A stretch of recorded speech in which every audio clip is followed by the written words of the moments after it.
It's been 3 days since Wuthering Waves 2.0 has been released globally and also in the PS5. So if you are a new player, welcome to the game and enjoy your stay. Rinascita has been a really great place. Kuro Games overhauled both the story and the exploration, and I'm probably gonna make another video talking about it.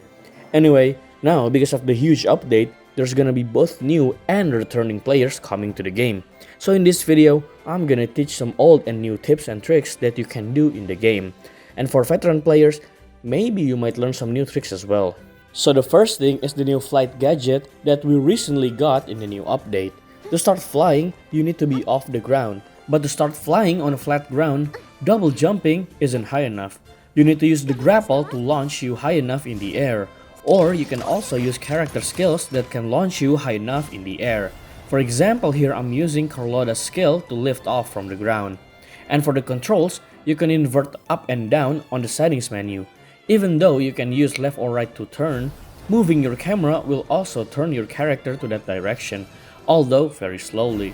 While I haven't tested this, I think using both your mouse and keyboard allows your character to make sharper turns. And if you want to make a 180 turn, you can just unequip and equip the gadget again.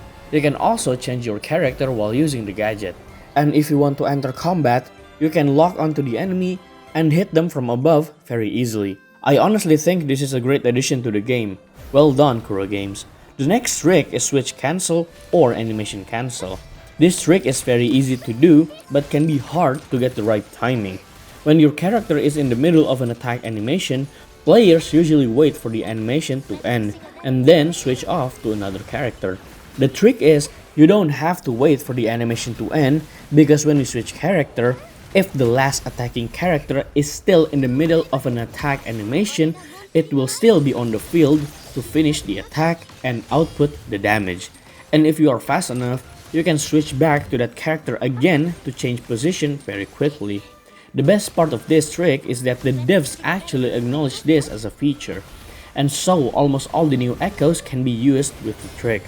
Activating and going through the echo skill animation is a long time, and you can skip all this by switching characters, but be careful to not break your team rotation. The safest time to use it is at the end of a character's playtime on the field when you want to switch to another character to continue the rotation.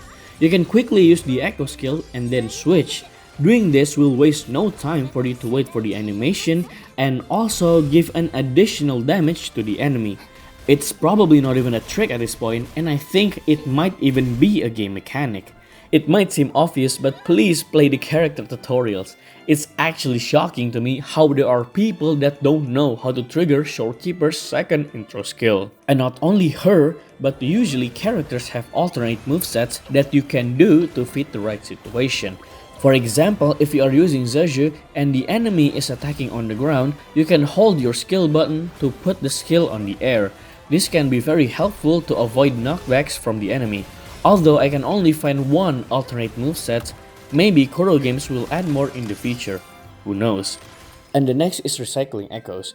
If you go to the databank, and on the very bottom of the selection, there's a data merge function. In here, you can pick echoes that you don't need to change them into different ones. I usually use this feature to both clear my inventory and to get echoes that I need.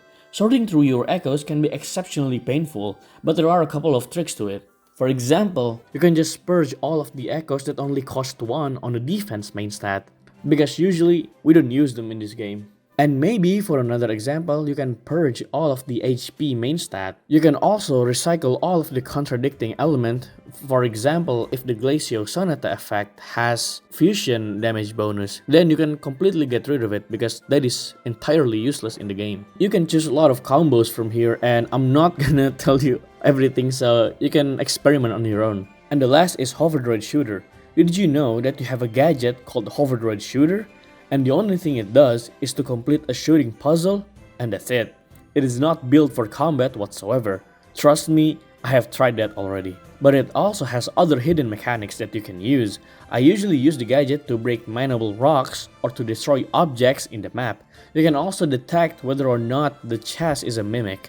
Although you can also use it to aggro enemies, personally, I wouldn't recommend it.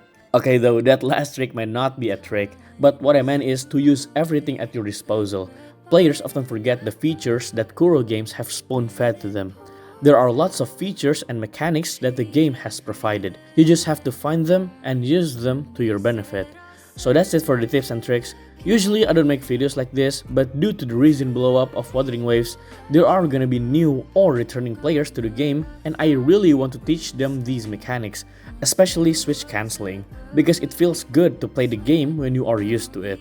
So yeah, thank you guys so much for watching this video. If you have any other tips and tricks for others to know, go ahead and leave a comment down below, and don't forget to leave a like and subscribe. Anyway, goodbye.